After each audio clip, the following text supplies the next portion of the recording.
아버지의 모든 이웃들, 아버지 하나님 사랑하는 성도들, 아버지를 위하여 서로 기도하는 간구를 들어주옵소서. 아버지 연약한 자들을 위하여 기도합니다. 아버지 믿음을 드리는 자들을 위하여 기도합니다. 아버지 돌린 자들을 위하여 기도합니다. 갇힌 자들을 위하여 기도합니다. 병든 자들을 위하여 기도합니다. 육신의 질병을 치료하여 주옵소서. 육신의 질병을 치료하여 주옵소서. 강건하게 하여 주옵시고 아버지 주님 주시는 기쁨이 아버지 평강이 넘치게 하여 주옵소서. 아버지 하나님 상한 마음들을 치료하여 주옵소서. 상한 생각들을 치료하여 주옵소서. 아버지 하나님 슬픔에 걸린 자들, 아버지 하나님 어둠에 걸린 자들 주여 자유하여 주옵시고 아버지 허망한 생각에 사로잡힌 자들 주여 아버지 생각을 치료하여 주시소. 아버지 마음의 평강을 받는 이들, 아버지 하나님의 선하시고 기쁘신 뜻을 따라 생각하는 아버지 하나님 우리 귀한 성도들을 대하여 주옵소서. 아버지 악한 생각, 허망한 생각, 절망의 생각, 아버지 하나님 나무와 더러운 생각들이 다 제하여 주게 하시고 아버지 하나님 기뻐하시는 아버지 하나님의 생각들이 아버지 하나님 우리 사랑하는 성도들의 마음에 아버지 하나님 머리에 박살이 나기 원합니다. 어떤 생각을 다 버리게 하시고 아버지 하나님 죄악된 생각을 버리게 하시고 아버지 하나님 악한 생각을 다 버리게 해주시사 아버지 하나님 주 안에서 기쁨을 누리며 아버지 생명의 길을 걸어가게 해주옵소서. 문제에서 자유케 해주시기를 기도합니다. 막힌 것들을 주님이 해결해 주시기를 기도합니다. 사로잡혀갔던 자들이 인생으로 기도합니다. 어디서 사로잡힌 자들, 이날 사사에 사로잡힌 자들, 아버지는 세상의 문화, 세상의 물건을 휩쓸려 나가는 자들, 아버지여 은혜로 부르시옵소서. 능력으로 회복되게 하여 주옵소서. 아버지에게 죄를 사모하며 아버지 하나님 주님 앞으로 나온 자를 위해 가시고 아버지 하나님 오시는 주님 앞에 문을 열고 아버지 하나님 주님 오셔드리는 아버지 하나님 귀한 상들을 되게 하여 주옵소서. 제가 눈들을 위하여 기도합니다. 아버지 하나님 귀를 자라게 하시고 아버지 하나님 그리스도의 한번 이루게 하시며 아버지 하나님 하늘의 신령한 손들을 누리며 살아가는 아버지 하나님 복된 변화가 어서 속히 시작되게 하여 주옵소서. 기쁨으로 주의 말씀을 사모하게 하시고 아버지 뜨거운 마음으로 기도하게 하시고 아버지 하나님 전심으로 찬송하는 아버지 모든 생각을 되게 하여 주시사 아버지 하나님 교회의 부활의 생명이 아버지 주님 주시는 발표가 넘쳐나게 하여 주옵소서. 아버지 하나님 은혜를 베푸시옵소서. 주님 역사해 주옵소서. 우리의 간구를 들으시니 감사합니다. 평강으로 치시니 감사합니다. 해결해 주시니 감사합니다. 주님 역사해 주시고 우리 가운데 영광 받아 주옵소서. 아버지 하나님 감사합니다. 아버지 하나님 감사합니다. 오늘 이 복된 자리로 우리를 부르시고 또 간구하며 기도할 수 있는 은혜를 주시니 감사합니다. 모든 염려 다 내려놓고 감사함으로 드려진 기도에 이제 주께서 응답하여 주실 줄 믿으니 아버지 하나님의 평강으로 가득 채워 주시옵소서. 회복하시고 구원하시는 역사로 우리를 도우시며 우리를 생명의 길로 인도하여 주시옵소서. 아버지 하나님 어려운 자들을 도우시고 구원하시는 주의 귀하신 은혜가 오늘 이 시간 우리 가운데 역사하시는 줄 믿사오니 주여 상한 자를 고치시네 육체의 연약함을 주님 불쌍히 여겨 주옵시사 모든 질병에서 자유케 하여 주시옵소서. 눈말로 간구하며 기도하는 아버지 오래된 기도에 응답하여 주실 줄 믿습니다. 주여 어쩔 줄 모르나 주님께 믿음을 두고 간구하는 기도에 응답하실 줄 믿사오니 주님 깨끗하게 치료하여 주시옵소서. 믿음으로 손을 얹고 기도할 때 기적이 일어나는 줄 믿습니다. 주님이 치료하시는 줄 믿습니다. 주의 치료하심을 믿으며 나아가는 그 길에 주의 영광 가득하게 하실 줄 믿사오니 주여 우리 연약한 육신을 치료하시듯 아버지의 병든 마음들을 치료하여 주시옵소서. 아버지 하나님 상한 생각들을 치료하여 주시옵소서. 허망한 생각에서 자유케 하여 주옵시며 아버지의 깊은 상처에서 주님이 일으켜 세우실 줄 믿사오니 우리 사랑하는 성도들 아버지 하나님 주 안에서 온전한 회복을 누리게 하여 주옵소서. 나라의 민족을 위하여 기도합니다. 이 땅에 하나님의 나라가 임하며 아버지 하나님의 의가 이루어지기를 간구하오니 아버지여 이 땅 불쌍히 여기시사 이 땅에 새 일이 시작되게 하여 주시옵소서. 성령의 바람 불어오게 하여 주옵시고 아버지 하나님 진리의 빛이 비춰지며 아버지 주의 말씀을 선포할 때 이 민족이 주 앞에 무릎 꿇고 아버지 하나님 생명의 길을 따라 나서는 복된 민족이 되게 하여 주시옵소서. 이 일을 감당하도록 아버지 교회와 성도들을 부르셨으니 아버지 하나님 사명에 지치지 말게 하여 주옵시며 날마다 성령 안에서 부활의 생명으로 일으키시사 교회마다 성도들마다 아버지 하나님의 뜻이 소금과 빛의 사명 감당하는 데 부족함이 없도록 은혜를 더하여 주시옵소서. 아버지 하나님 오늘 귀한 시간 성찬의 복된 자리로 우리를 부르셨으니 한 영혼도 남김없이 살아계신 주님 영접하며 주가 가져다 주시는 놀라운 약속과 생명의 선물을 받아 누리게 하여 주옵시사 하나님 나라 백성으로 살아가게 하시며 하나님의 자녀의 권세로서는 기적의 자리가 되게 하여 주옵소서. 감사드리며 예수님 이름으로 축복하며 기도하옵나이다. 아멘. 저에 계신 분들의 기적이 일어납니다. 기도에 응답하십니다. 기적이 일어납니다. 기도에 응답하십니다. 우리의 간구를 들으시는 주님이십니다. 우리의 마음의 신음도 들으시는데 우리의 간구를 왜 듣지 못하시겠습니까? 우리가 기도하는 게 때로는 우리가 들어도 말이 안 되는 일 많아도 또 주께서는 그 말이 안 되는 말들을 들으시는 주님이십니다. 무슨 똑같이 말해도 무슨 똑같이 알아듣는다고 그러셔요. 우리가 기도하는 게 어떻게 보면 이게 뭔가 싶을 때가 많아요. 하지만 주님은 우리를 사랑하셔서 우리의 연약함을 아십니다. 우리의 육체의 연약함만을 아시는 건 아니고요. 우리의 생각의 연약함을 아셔요. 우리의 생각이 얼마나 엉클어져 있고요. 우리의 믿음이 얼마나 흔들리고 있는지 주님은 아십니다. 그 아시는 주님이 사랑하시는 주님이시기에 우리의 간구를 들으시고 가장 좋은 것으로 응답해 주시는 줄 믿습니다. 자, 오늘 우리에게 주시는 말씀은 요한계시록 3장 14절부터 22절까지 말씀이고요. 설교의 제목은 편안하게, 세련되게, 미지근하게 라는 제목으로 말씀을 나눌 겁니다. 요한계시록의 7교회에 보내는 편지입니다. 요한이 쓰지만 사실은 주님이 보내시는 편지죠. 7교회에 보내시면서 사실은 지난 2000년간 이 7교회에 보내는 말씀을 교회와 성도들은 자기 자신들에게 주시는 말씀으로 알아듣습니다. 그렇게 말씀은 살아있고요. 지금도 살아서 운동하시고 우리 가운데서 역사하십니다. 우리가 7교회 말씀을 찾아 읽기 시작한 것은 왜냐하면 이기는 자, 도대체 뭘 이겨야 되는지, 이기는 자에게 도대체 뭘 주시는지를 알기 위해서입니다. 오늘 7교회 중에 마지막 말씀을 읽습니다. 여러분 여기서 끝나지 마시고요. 요한계시록 다시 7교회에 주시는 말씀들을 살피시면서 정말로 이겨야 되는, 극복해야 되는 싸움이 뭔지, 어떻게, 어디로, 어떤 싸움으로 우리를 부르시는지 확인하시고 그 싸움에서 승리하는 이들에게 주시는 주님의 놀라운 약속을 여러분들 꿈꾸시고 또 마음에 담아 놓으셔서요. 우리가 정말로 방향을 잃지 않는 사람들, 우리가 싸워야 될 싸움을 제대로 하고 또 우리가 받아야 될 것들이 무엇인지 분명히 알아서 길 잃지 않는 날마다 큰 소망, 참된 소망으로 가득한 우리 모두가 되어야 할 줄 믿습니다. 오늘은 마지막 교회, 라오디게아 교회에 보내시는 편지입니다. 7교회에 보낸 편지 중에서요, 아마 라오디게아에 보낸 오늘 편지가 가장 유명할 겁니다. 왜냐하면 우리가 읽은 말씀에 잊어버릴 수 없는 이미지 2개가 나와요. 하나는 차든지 덥든지 하라, 미지근하면 내가 토해버리겠다라는 어쩌면 무시무시하고 그리고 잊을 수 없는 말씀 하나가 우리에게 늘 남아 있습니다. 또 하나는 아름다운 그림이죠. 볼지어다 내가 문 밖에 서서 두드리노니 하고 문 밖에서 두드리시는 예수님의 모습이에요. 그래서 라오디게아에 보내는 오늘 본문 말씀은요, 우리 성도들이 잘 알고요. 그리고 이 말씀이 무슨 말씀인지 마음에 담아놓는데 그리 어려움이 없습니다. 그런데 이렇게 아름다운 편지가 사실은 책망의 말씀만 있고 칭찬하는 말이 없습니다. 7교회 중에서요, 칭찬이 없었던 교회가 4대 교회입니다. 하지만 4대 교회보다 훨씬 더 심하게 야단을 치셔요.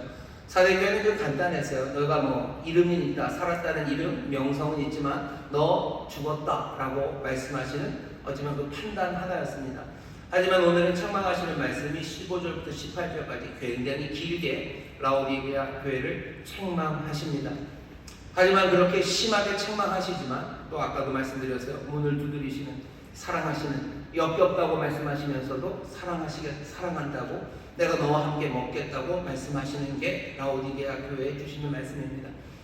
여러분들 토해내고 싶은 사람들이 좀 있으신가요? 역겨운 사람, 보기만 해도 토 나오는 사람. 그 사람이랑 밥 먹고 싶으셔요? 오늘 근데 예수님은 뭐라 그러냐면요, 토 나온다, 니들 보면 토가 나온다 그러셔요. 그러시더니 어떻게 문 열면 내가 또 들어가서 너와 함께 먹겠답니다. 그는 나하고 더불어 먹고 나는 그와 함께 먹겠다고 얘기하셔요.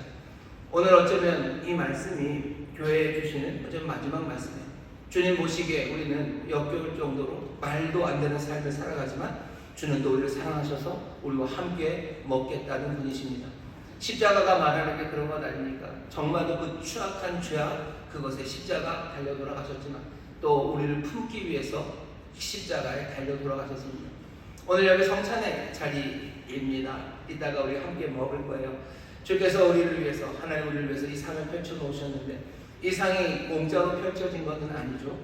그리스도 그리고 놀라우신 하나님의 아들의 살과 피를 찢으시고 다 흘려내셔서 여기에다가 이 은혜로 차려놓으신 성찬입니다. 역겨운 사람들, 그 사람들과 함께 드시겠대요. 말도 안 되는 사람들과 함께 드시겠답니다. 오늘 이 귀한 은혜 자리에 나와서 우리가 성찬에 참여하시기도 하시겠지만 라오디게아 교회에 주시는 이 마지막 편지의 말씀을 우리가 잘 마음에 받아서 정말로 주님이 우리에게 원하시는 바가 뭔지, 또 주님이 우리에게 또 책망하시는 바가 뭔지 사랑하는 주님의 말씀에 귀를 기울이시기를 주의 이름으로 축원합니다. 자, 라오디게아라는 이 교회는 뭐 골로새서에서도 좀 나오고 신약에 몇 번 나오지만 우리가 역사적으로 알고 있는 라오디게아에 대한 특징은요, 두 가지입니다. 하나는 라오디게아는 굉장히 부요한 도시예요. 지난주에 말씀드린 것처럼 빌라델피아에 AD 17년에 뭐 거대한 지진이 있었죠. 지진이 나면 뭐 구호를 좀 받아야 됩니다. 그래서 빌라델피아가 다시 지어질 때 로마에서 돈을 원조를 합니다. 하지만 61년, AD 61년쯤이에요. 그러니까 이 편지가 쓰여지기 한 30년 전쯤에 라오디게아도 지진으로 큰 피해를 입었습니다. 로마가 도와주겠다고 얘기를 해요. 우리가 도와준다. 로마에서 돈을 보내겠다. 그때 라오디게아는 뭐라고 그랬냐면요. 됐거든요. 라고 했어요. 호의는 감사하지만 괜찮다고. 왜? 우리 부유해요. 우린 충분히 할 수 있어요. 보험금 안 받아도 돼요. 우리는 워낙에 돈이 많으니까 이 정도 피해 본 거 충분히 복구할 수 있다고 말했던 도시가 라오디게아 도시입니다. 고대 도시들 중에서 어쩌면 가장 부유했던 도시일 거예요. 로마가 훨씬 더 많은 게 있겠죠. 하지만 거기 워낙 큰 도시니 그 평균을 나누면 라오디게아만큼은 아닐 겁니다. 라오디게아가 부유했던 건 왜 그러냐면 세 가지가 유명했답니다. 하나는 양모 산업입니다. 그러니까 모직을 만드는 거예요. 옷감을 만드는데 라오디게아 그 언덕에 이 사람들이 어떻게 했는지 품종 개량을 했어요. 그래서 검은 양, 검은 염소, 흑염소가 아니고요. 검은 양, 흑양을 길렀답니다. 하얀 양에서 나오는 그 털로 모직을 만들고 그 양모를 만드는 거죠. 그러면 검은 털로는 뭘 만듭니까? 검은 털로 만들 수 있는 건 뭔가 좀 더 특별한 거죠. 그걸로 카페트도 좀 다른 방식으로 만들 거고 뭔가 특별한 양모 산업이 발전을 해서요. 세계적인 패션의 중심지입니다. 그러니 어디 생각하시면 돼요? 패션의 중심지는 어디입니까? 밀라노, 파리, 그리고 동대문 이 정도 되죠. 예, 패션의 도시예요. 그러니까 부유합니다. 파리가 그래요. 밀라노가 부유합니다. 여기 금융이 발전한 곳이 또 라오디게아입니다. 왜냐하면 그 프루기아의 동서를 가르는 그리고 남북을 가르는 그 교통의 요충지에 라오디게아가 있습니다. 그러니 금융업이 굉장히 발전했어요. 사람들이 어음 갖고 와서 무슨 돈을 바꿔가면 다 라오디게아에서 그 일을 합니다. 금융의 중심지들이 있죠. 금융의 중심지들. 그래서 그 도시들은 부유합니다. 런던이 부유해요. 런던이 뭘 그렇게 많아서 돈이 모이는 곳이기 때문에 그렇습니다. 뉴욕이 그래요. 금융이 발전한 그래서 부유한 도시가 라오디게아입니다. 라오디게아는 또 의료가 발전했대요. 의대도 있고요. 의과 대학이 있습니다. 2000년 전에 의과 대학이 있습니까? 2000년 전에도 의과 대학이 있습니다. 그 전에 히포크라테스 그럼 그것보다도 더 오래 전이죠. 의술이 지금만큼은 아니지만 사람을 고쳐야 돼요. 고쳐야 되는 기술이 있는 도시들이 몇 가지가 있죠. 그 중에 하나가 라오디게아, 특별히 눈에 관해서 안과에 관해서 특별했던 곳이 라오디게아입니다. 프리게에서 나오는 안약이 유명해요. 세계적으로 안약이 유명해서 뭔가 눈에 진물이 나고 눈병이 나면 이 라오디게아에 있는 약들을 썼고요. 또 라오디게아에 와서 치료를 받기도 합니다. 의료가 발전하고 양모산업, 그런 의류산업이 발전하고 금융업이 발전해서 라오디게아는 굉장히 부유한 도시였음이 분명합니다. 라오디게아는 부유했고요. 또 하나, 하지만 라오디게아에 없는 게 하나 있는데 뭐냐면 물입니다. 마셔야 되는 물이 좀 부족한 곳이 라오디게아입니다. 그 근처에 강은 흐르는데 강이 그렇게 큰 강이 아니에요. 여름이면 다 말라버리는 그런 강이기 때문에 라오디게아는 늘 물 때문에 문제가 많았습니다. 하지만 라오디게아가 물 때문에 문제가 많은데요. 라오디게아 북쪽에 그리고 남동쪽에 사실은 굉장히 유명한 물이 있습니다. 라오디게아에서 북쪽으로 한 7, 8km 가면요. 히에라폴리스라고 여러분들 들어보셨을 거예요. 터키 여행 가시면 고대 유적지 중에 히에라폴리스라는 데가 있고 그 옆쪽에 바로 옆에 가면 파무칼레 보신 적 있나요? 석회 이렇게 하얗게 막 흘러내려 있어 이렇게 물도 고여 있고 그런 파무칼레가 있습니다. 7, 8km만 올라가면 히에라폴리스 고대의 가장 유명했던 온천들이 거기에 있었어요. 그냥 막 땅에서 물이 솟아납니다. 터키가 지진이 많다고 그랬죠. 일본과 비슷합니다. 일본에도 온천이 많은 것처럼 거기 히에라폴리스도 유명한 온천들이 있어요. 뜨거운 물이 아주 유명한, 세계적으로 유명한 뜨거운 물이 라오디게아 7, 8km 위쪽에 있습니다. 하지만 그 물을 먹을 수는 없어요. 그래도 여기 그 유명한 물을 끌어오기 위해서 옛날에도 송수관을 만듭니다. 대단하죠? 2000년 전에 7, 8km나 되는 송수관을 만들어요. 로마에도 가보시면, 로마에도 가면요, 그 송수관, 물 길이 높이 돼가지고 물길들이 쭉 있습니다. 물을 갖다 끌어다 쓰는 그 물길들이 있어요. 히에라폴리스에서 물을 가져옵니다. 지금도 그 유적들, 송수관들을 이렇게 잘라보면요, 거기에 석회가 많기 때문에 거기 보면 석회 침전물들이 막 이렇게 묻어있는 그 송수관들이 지금도 유적처럼 남아 있습니다. 세계적인 온천, 뜨거운 물이 히에라폴리스 7, 8km 위에 있어요. 라오디게아 남동쪽으로 한 17km, 한 18km 가면요, 또 우리가 알고 있는 골로세가 있습니다. 골로세라는 도시는요, 그 옆에 있는 산 때문에 유명해요. 카드모스라는 산이, 높은 산이 있습니다. 눈 덮인 그 산에서요. 그러니 찬물이죠. 차가운 물이 흘러내려요. 그 골로세의 찬물을 17km 정도 되는 라오디게아까지 또 관을 만들어서요. 또 그 물을 가져다 씁니다. 여기 있는 카드모스에서 나오는 물은 알프스에서 나오는 물 같아요. 알프스에서 나오는 유명한 물이 있죠. 에비앙이라고, 모르시나요? 에비앙이라고 있습니다. 그 찬물이 거기 흘러요. 찬물이 흐릅니다. 그러니 라오디게아는 물이 부족하지만 조금만 북쪽으로 그리고 조금만 남쪽에는 세계적인 물이 있어요. 어마어마하게 시원한 찬물이 흐르고요. 그리고 뜨거운 물이 있는 그런 동네가 라오디게아입니다. 하지만 문제는 뭐예요? 거리죠. 여기서 7, 8km 뜨거운 물이 오는 동안 온천의 뜨거움은 사라집니다. 여기 골로새에서 17km쯤 찬물이 오는 동안 당연히 그 물은 점점점 더 미지근해지기 시작하는 거죠. 상황은 지금 그렇습니다. 라오디게아에만 오면 세계적인 물들이 별것 아닌 것들이 되어버려요. 그 뜨거운 온천물은 그냥 미지근한 물이고, 그 시원했던 계곡에서 흘렀던 그 차가운 물들은 라오디게아에 오면 미지근한 물이 됩니다. 뜨거운 것은 냉랭해지고 또 차가운 물은 또 미지근하게 데워지는 곳, 그곳이 라오디게아입니다. 부유한 도시임은 맞아요. 하지만 자기들도 알아요. 우리들은 우리 미지근함을 이 사람들은 압니다. 그 좋았던 뜨거운 물과 그 차가웠던 시원했던 물이 라오디게아에만 오면 아무것도 아니게 되죠. 7편지 중에서 가장 유명한 말씀, 그 책망이 여기에서 시작되는 겁니다. 주님께서 라오디게아를 책망하시는 말이 깁니다. 아까도 말씀드린 칭찬하는 말은 없어요. 책망이 이렇게 시작되죠. 내가 네 행위를 아노니 15절입니다. 네가 차지도 아니하고 더웁지도 아니하도다. 네가 차든지 더웁든지 하기를 원하노라. 네가 이같이 미지근하여 더웁지도 아니하고 차지도 아니하니 내 입에서 너를 토하여 내치리라. 칭찬은 없고 책망만 있는 그런 라오디게아 교회입니다. 사대를 책망하실 때는 그냥 사실을 말하시는 것 같았죠. 너희가 살았다는 명성은 있지만 너 죽었다. 실은 네가 죽은 자다 라고 얘기하면서, 하지만 여기 라오디게아 교회를 말씀하실 때는요, 그냥 사실에 관한 말씀만 아닙니다. 차든지 더웠든지 알아. 너 미지근하다. 미지근하면 안 된다. 이렇게 얘기하시면 되는데요. 주님 뭐라 그러죠? 너를 토하여 내치리라 라고 말씀하셔요. 어쩌면 예수님의 슬픔입니다. 아니, 어쩌면 예수님이 지금 화가 나셔서 하시는 말씀처럼 들립니다. 토하신대요. 토해 내친대요. 토 나온답니다. 역겹답니다. 여러분들 누군가에게 이런 얘기 들으시면 기분이 어떠셔요? 누가 여러분들을 보고 야, 너 보면 토 나온다. 너 보면 역겹다. 그럼 무슨 생각 드셔요? 별로 기분 좋지 않습니다. 모욕적으로 들립니다. 사람들이 다 알아요. 예수님도 이만하면 이 라오디게아 사람들이 어떻게 들을지 왜 모르시겠습니까? 너 보면 토 나온다. 너 역겹다 라는 이야기를 근데 예수님이 지금 하고 계시는 거예요. 굉장히 감정적인 이야기를 지금 쏟아내시는 겁니다.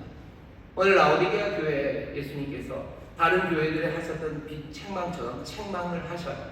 책망을 하시긴 하시는데 다른 어떤 교회에 대한 책망보다도 감정이 지금 실려 있습니다. 감정이 실려 있어요. 그냥 사실만 하면 되죠. 사실만 말하면 되죠. 하지만 감정이 실립니다.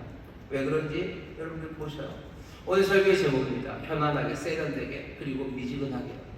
어쩌면 세련되게 말하려면 감정을 섞으면 안 돼요. 그죠? 감정을 섞으면 안 되죠. 너 그냥 문제가 뭐다 라고만 딱 얘기해야 돼요. 그래야 됩니다. 근데 예수님은 그렇게 하지 않으셔요. 지금 감정을 섞어서 얘기하기 시작하십니다. 라오디게아에 대해서 책망하시는데 문제는 뭡니까? 거리입니다. 문제는 거리예요. 미지근한 물이 생긴 이유는 히에라폴리스에서 7km, 8km, 그리고 골로새에서 18km. 그 거리가 문제입니다. 가장 좋은 건 있어요. 하지만 그 거리가 미지근함을 만들어냅니다. 가장 좋으신 주님이 계셔요. 하지만 거리가 미지근함을 만들어냅니다. 부활의 생명은 여전히 펄펄 살아있건만 그 부활의 생명과 우리의 거리가 점점점 멀어지기 시작한다면 이제 그 부활의 생명의 그 펄펄 뛰는 그 생동감은 우리 안에서 발견하기가 어렵습니다. 그 거리가 편안함을 만드는 거예요. 늘 그렇죠. 거리가 편안함을 만듭니다. 사람과 사람 사이에도 어느 정도 거리가 있어야 돼요. 그래야지 편안합니다. 사람이 갑자기 내 앞으로 이만큼 오면 불편하시죠. 사람들이 하는 거리가 적어도 한 1m는 뛰어나야 돼요. 그래야 뭐가 얘기를 해도 편하지.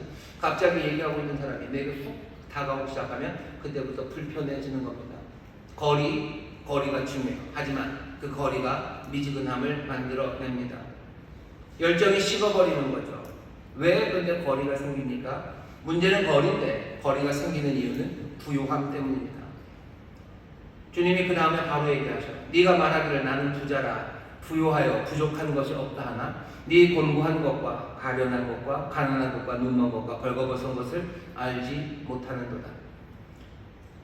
라오디게아 사람들은 자기들이 부요하다고 생각했어요. 아니 부요하다고 생각한 게 아니라 정말로 부요한 사람들 맞습니다. 하지만 이 부요한 문화가 이 사람들의 삶으로 들어오기 시작한 겁니다.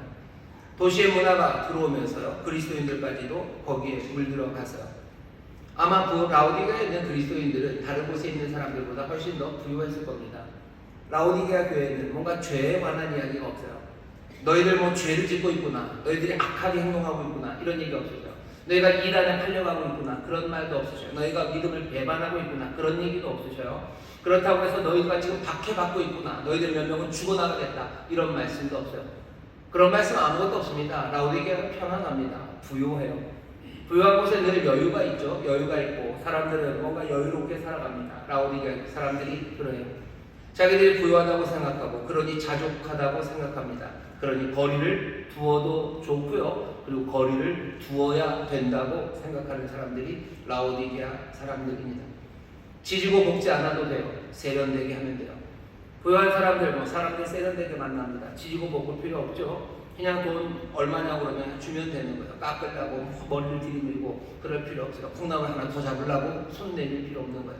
그냥 얼마 주세요. 그러면 거리 있게 봉투에다 담아주시면 하면 돼요. 아니 요새는 그것도 아니죠. 집에서 주문하고 돈 보내면 다 그냥 가져다 줍니다. 지지고 볶지 않아도 됩니다. 내게 필요한 것 있으면 그때그때 사면 됩니다. 내 마음에 드는 것 고를 수 있습니다. 부요함이 자족하게 만듭니다. 하지만 이건 위험해요. 주님께서 말씀하시죠. 가난한 자가 복이 있대요. 그 사람들에게 천국이 있다고 말씀하십니다. 라오디게아 사람들은 나는 부자라고 훌륭하다고 아무 도움도 필요 없다고 아무것도 필요 없다고 말하는 사람들이에요. 이 우쭐대는 태도가 이 사람들을 하여금 거리를 만들어내는 겁니다. 이 거리가 예수님 보시기에는 역겨우신 거예요. 여러분들 축구 좋아하시나요? 축구도 보면 거리를 두고 하는 사람들이 있어요. 뻥 축구 하는 거죠. 그냥 뻥뻥 찹니다. 뻥뻥 차요. 그리고 패스를 계속 돌려요. 패스를 돌리는데 백패스만 합니다. 왜? 거리를 두는 거예요. 자꾸 거리를 두면서 자꾸 오면 불편하니까. 사실은 왜 그런 거예요? 능력이 없는 거죠. 능력이 없는 거니까 돌리는 겁니다. 부요해서 그런 게 아니에요. 사실은 예수님 뭐라 그러셔요? 아주 분명하게 얘기하셔요. 너희가 가난하다고 얘기하셔요. 너희는 부유하다고 생각해서 그렇게 거리를 두지만 아니 너희는 가난한 사람들이라고 얘기하십니다. 권투도 그래요. 권투도 뭐 이렇게 밖에서만 도는 사람이 있어요. 자기가 팔이 길다고 생각하는 거죠. 그 빙빙 돕니다. 그런 권투가 재밌습니다. 밍밍한 거예요. 역겨운 거죠. 팔이 길다고 해서 다 빙빙 돌지는 않아요. 안으로 들어가는 사람들이 있습니다. 안으로 들어가고 붙는 사람들이 있어요. 주님이 지금 라오디게아 교회를 보시면서 너희가 부유하다고 생각하며 너희가 그냥 편안하게 세련되게 너희 삶에 그냥 안정적으로 신앙생활하는 것 그렇게 살아가는 것에 대해서 주님이 뭐라고 얘기하셔요? 역겹다고 얘기하죠. 왜? 너희가 부유하지 않기 때문이야. 그래도 되는 게 아닌데 그렇게 생각하는 겁니다. 불로 재련한 금을 사야 돼요. 주님께 와서 금을 사세요. 정말로 제대로 부유해져야 돼요. 자기들이 뭐 검은 양으로 만든 그 멋진 옷을 입고 있다고 그 옷으로 되는 것 아니에요. 정말로 주님에게 와서 주님에게서 그 흰 옷을 사서 수치를 가려야 돼요. 정말로 자기들이 안약이 있다고 아니에요. 오히려 눈이 밝아져서 제대로 보기 시작해야 돼요. 하지만 이 부유한 사람들은 그냥 편안하고 세련되게 주님에게서 멀리 떨어져서도 신앙생활 할 수 있다고 생각하는 사람들, 그 사람들이 라오디게아 사람들입니다. 열정, 열망, 이런 거, 열광 필요 없다고 생각하는 사람들이에요. 이런 사람들 얼마나 많습니까? 얼마나 많습니까? 부유한 동네에 많을 거예요. 부유한 사람이 그럴 겁니다. 신앙생활하면서 세련되게 해야 된다고 생각하시는 분들, 편안하게 해야 된다고 생각하시는 분들, 내가 뭐 그렇게 많이 달려들 필요 없다고 생각하시는 분들, 거리를 둬야 된다고 생각하시는 분들, 오늘 이 말씀 들어야 됩니다. 아마 대한민국 이곳에도 다른 나라들보다 우리가 훨씬 더 부유하죠. 우리도 뭔가 금융 아니면 뭐 패션, 뭐 의학, 우리도 뭐 많은 것들 가졌고요. 우리도 부유합니다. 주님 말고도 내 삶이 안전해요. 그러니 내가 교회에서 아니면 주님에게서 필요한 거 그냥 알아서 그거 갖다가 쓰면 되는 거지. 내가 내 삶 몸땅을 거기다가 다, 그리고 그분이 하시는 말씀을 내가 다 그렇게 할 필요 없어요. 나는 살만합니다. 그러니 거리를 두는 거예요. 세련되게 편안하게 그렇게 신앙생활 하겠다고 하는 태도들, 지금 그 태도들에 관해서 말합니다. 사람들은 말할 수 있어요. 누가 그렇게 계속해서 열정적으로 열광적으로 살아야 됩니까? 뭔가 성공하고 삶이 안정적이 되면 그런 시간은 지나간 것 아닙니까? 그렇게 살아가는 게 인지상정 아닙니까? 라고 생각합니다. 하지만 주님이 대답하셔. 아니라고 대답하십니다. 그거 아닙니다. 왜 그러세요? 오늘 주님을 설명하는 14절 처음 시작 보면 라오디게아 교회의 사자에게 편지하기를 아멘이시오 충성되고 참된 증인이시오 하나님의 창조의 근본이시니가 가라사대. 라오디게아에 편지를 보내시는 그분, 그 라오디게아 교회 앞에 서신 그분요, 하나님의 창조의 근본이십니다. 하나님의 창조의 근본이라는 건 세상에 있는 모든 것이요 다 그분에게서 시작됐어요. 모든 것을 가지십니다. 라오디게아는 아니에요. 그냥 다 검은 양 몇 마리, 그리고 금융업하는 은행, 아니면 돈 찍어내는 곳, 아니면 안약 만들어내는 공장들, 아니면 의과대학, 그거 있는지 모르지만 여기 주님께서는 세상의 모든 하나님의 모든 창조의 근본이십니다. 정말로 제대로 부유하시니까 지금 어떻게 서십니까? 이분은 지금 아멘으로 서셔요. 아멘이라는 건 무슨 뜻이겠습니까? 아버지 하나님의 뜻, 그것이 무엇이건 간에 몽땅 다 순종해내는 그런 주님이셔요. 이분은 뒤로 물러나지 않아요. 그냥 하나님의 뜻 중에서 하나하나 골라잡지 않아요. 그 뜻이면 무엇인지 달려가겠다는 아멘이신 분이십니다. 이분은 아멘으로 사셔요. 편안하게 살지 않아요. 세련되게 살지 않아요. 아멘으로 사는 삶은 얼마나 어떻게 보면 구질구질합니까? 아멘으로 사는 삶은 얼마나 열정적이어야 됩니까? 아멘으로 사는 삶은 얼마나 불편해야 됩니까? 내 뜻이 아니라 아버지의 뜻이 있으면 내가 가야 돼요. 불편한 거죠. 내 뜻대로 해야지 편한데 아버지 뜻대로 살아가는 삶, 아멘이신 분이 지금 여기 서셔요. 이분은 정말로 부유하셔요. 이분은 하나님의 창조의 근본이신 분이십니다. 하지만 이분은 아멘으로 사셔요. 이분은 진실되고 참된 증인으로 사시는 분이죠. 그분의 말이, 행동이 하나님의 생명, 정말 하나님이 누구신지를 증명해내고 증거해내는 삶으로 살아가시는 분이죠. 인지상정이라고 사람은 뭔가 풍족해지고 뭔가 많은 것을 가지면 다 이렇게 되는 건 아닙니까? 여기 참 하나님이요 참 인간이신 예수 그리스도께서 사람이 어떤 것이 되어야 되는지 참 사람의 모습을 보이십니다. 아멘이시오 참되고 진실된 증인이신 바로 이 주께서 지금 라오디게아 교회 앞에 서 계십니다. 나는 부자라, 나 필요한 것만 있고 내가 필요한 거는 어느 정도 갖췄고, 그러니 내 삶은, 내 신앙은, 내가 살아가는 모습은 세련되고 편안하게. 하지만 주님은 그것을 뭐라 그러시는 거예요? 미지근하다고 얘기하시는 거예요. 왜 미지근해졌습니까? 거리가 멀어지는 거예요. 부유하면서 점점 하나님과의 거리가, 주님과의 거리가 점점 멀어집니다. 멀어져도 된다고 생각하는 거예요. 살만하니 거리를 뛰어넘는 거죠. 주께서 이 사람들에게 말씀하셔요. 아니, 너희들 토해낼 사람들, 너희들 가난한 사람들, 내게로 와야 되는 사람들이라고 말씀하십니다. 내게로 와서 사야 돼요. 금을 사야 돼요. 흰옷을 사야 돼요. 그리고 그 안약을 사서 눈 밝아져야 돼요. 떨어져 살 수 없습니다. 그게 주님이 지금 라오디게아 성도들에게 하시는 말씀입니다. 부유한 이들, 삶의 안정적인 이들, 그래서 편하고 세련되게 신앙생활 하려는 이들, 그들을 지금 부르시는 거예요. 가까이 오라고 부르시는 거죠. 19절입니다. 물은 내가 사랑하는 자를 책망하여 징계하노니 그러므로 네가 열심을 내라 회개하라. 뭐라고 얘기하죠? 내가 사랑하는 자를 책망하고 징계하십니다. 라오디게아 교회 사람들에게 그렇게 얘기하셔서 책망하셨는데 책망이 무시무시하시죠. 하지만 내가 사랑하는 자, 물은 내가 사랑하는 자를 책망하는 거다라고 말씀하시는 거예요. 내가 이렇게 심한 말 하는 거, 내가 친구이기 때문에 하는 거, 사랑하는 자이기 때문에 하는 것 너희들 알지? 라고 말씀하시는 겁니다. 사랑하시니 책망하시는 거예요. 오늘 이 말씀이 여러분들에게 어쩌면 충격적으로 들리셨다면 여러분들 주님이 여러분들 사랑하셔서 하시는 말씀입니다.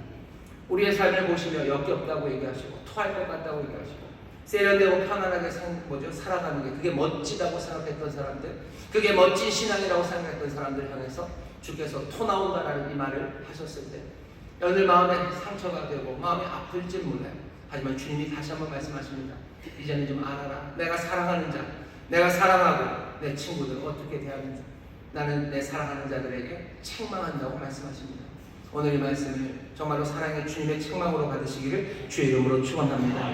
그리고 어떻게 하신대요? 징계하신답니다. 징계하십니다. 책망하고 위로한다 하셨으면 좋겠는데 아니요. 책망하고 징계하십니다.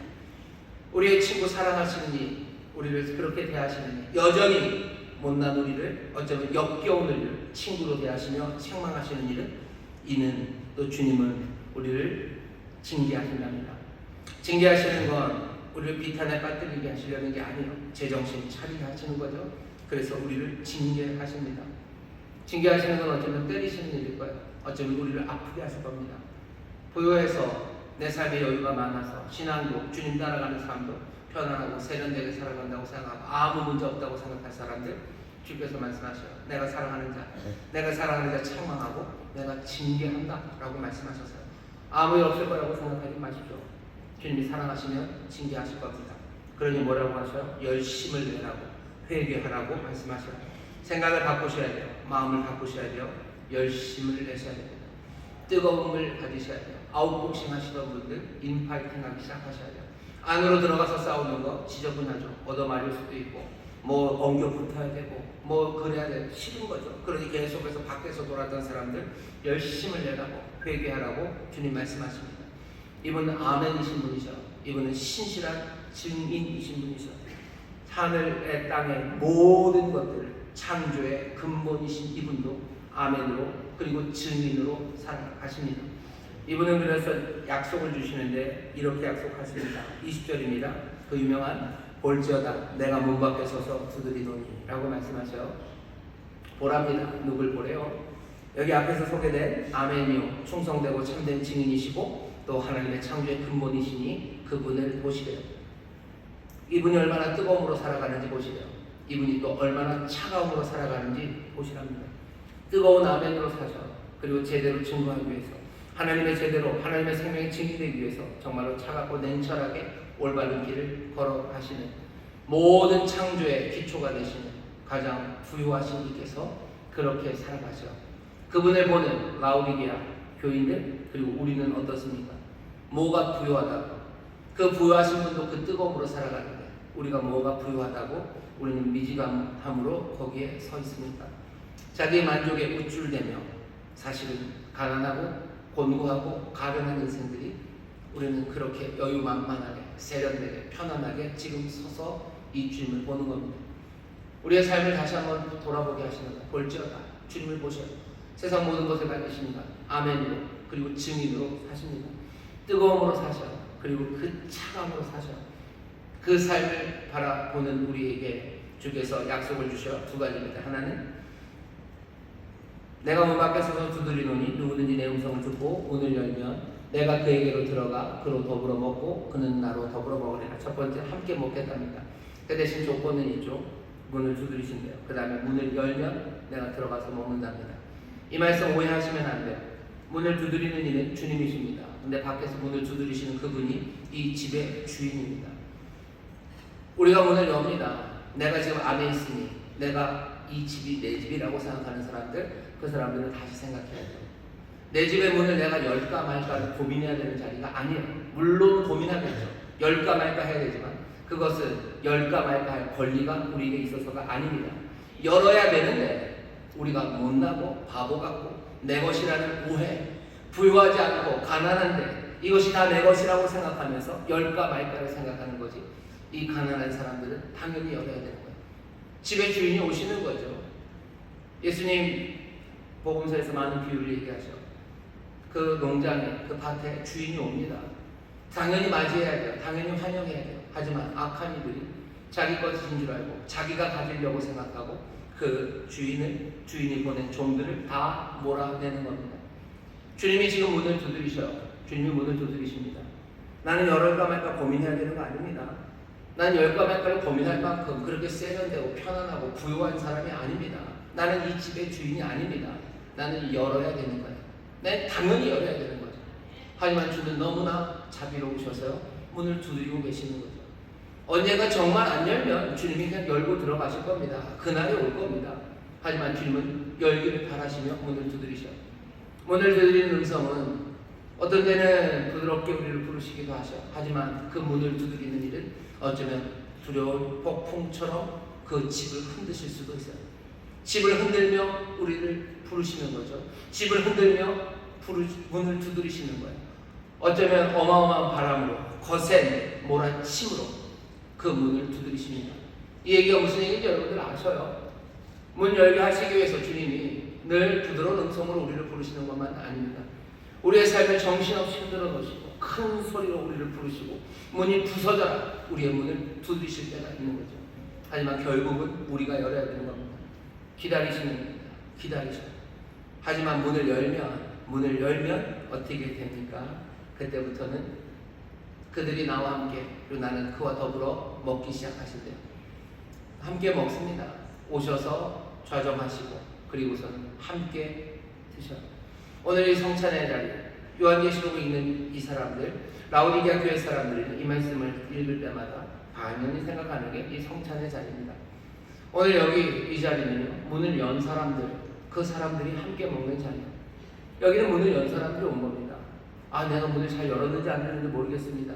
그냥 빼꼼히 연 것 같아요. 아니에요, 난 활짝 열었어. 난 기쁨으로 열었어. 난 어쩌면 두려움으로 열었어. 어떤 사람은 기쁨으로 열어요. 감사함으로 열어요. 어떤 사람은 두려움으로 열어요. 어떤 사람은 열 수밖에 없어 엽니다. 하지만 무엇이든지 두드리고는 주님 앞에 내가 문을 연 사람들이 지금 여기 있는 거죠. 말씀하신 그대로, 약속하신 그대로 여기 지금 주와 함께 먹는 이 자리가 마련됐습니다. 여기 약속에 참여하시는 이들은요, 벌써 이미 약속, 그 이기는 자, 그죠? 문을 여는 사람이 이기는 거예요. 그리고 이 성찬에 참여합니다.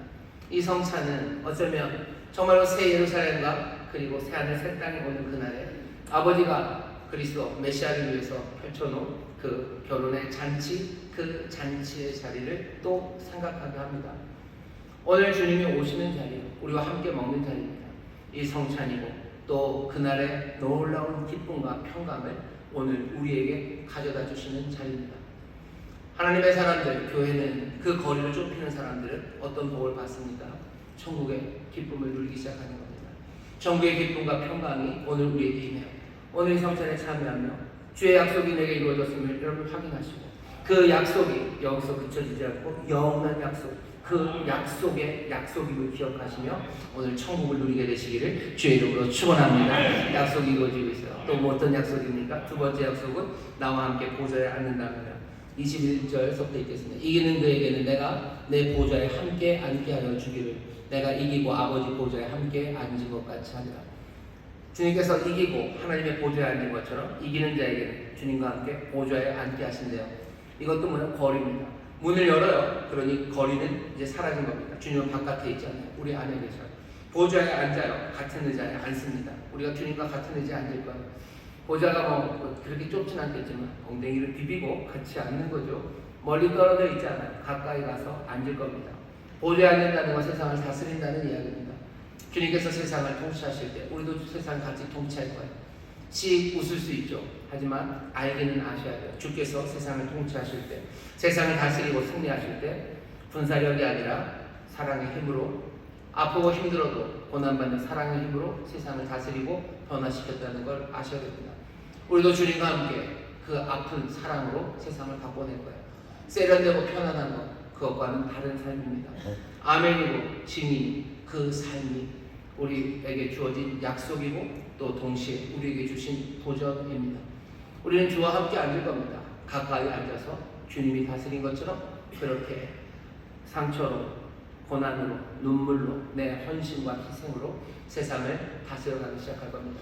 세상을 바꿔가기 시작할 겁니다. 그게 라오디게아 성도들에게 그리고 교회에게 주시는 말씀입니다.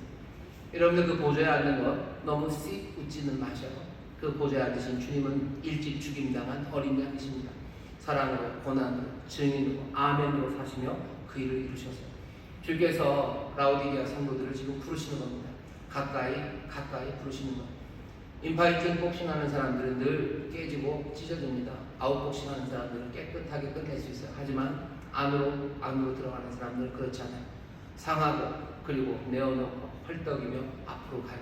주께서는 라오디게아 교회 사람들을 그렇게 부르십니다. 밖으로만 빙빙 도는 권투 선수는 밍밍해요. 미지근해요. 역겹고 토할 것 같습니다. 팔이 길건 짧건 간에 달려가는 사람들, 그 사람들의 삶이 아름답습니다. 그 사람들의 삶이 정말로 영광스럽습니다. 주께서 우리를 부르셔 온 마음으로 주님 앞으로 달려가시고 더 가까이 달려가시고 주와 함께 그 보좌에 앉으셔서 여러분들 더 뜨거움으로 주를 사랑하시고 더 뜨거움으로 주와 함께 걷는 우리 모두가 되기를 주의 이름으로 축원합니다. 거기에 하늘에 복이 많은 줄 믿습니다. 그리고 문을 여신 여러분들 이제 주와 함께 더 가까이 하니 성찬의 놀라운 은혜 안에 새 소망이 넘치게 되기를 기도합니다. 기도하겠습니다. 하나님 감사합니다. 오늘 귀한 날 함께 예배하게 하십니다. 오늘 라오디게아 교회를 향해서 가까이 오라고